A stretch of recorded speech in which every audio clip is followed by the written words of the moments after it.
Attenzione.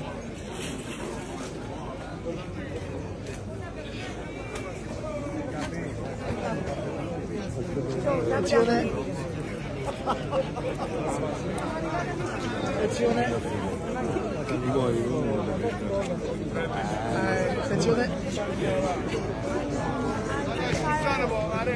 Attenzione. Attenzione. Attenzione.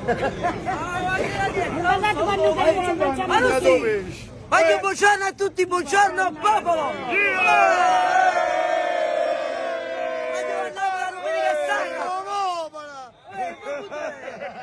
La domenica a Napoli è sacra perché la domenica senza pesce subito fornisce. Io per ringraziare tutte queste persone che sono qua non posso ringraziare a tutti in maniera particolare, però i primi 100 persone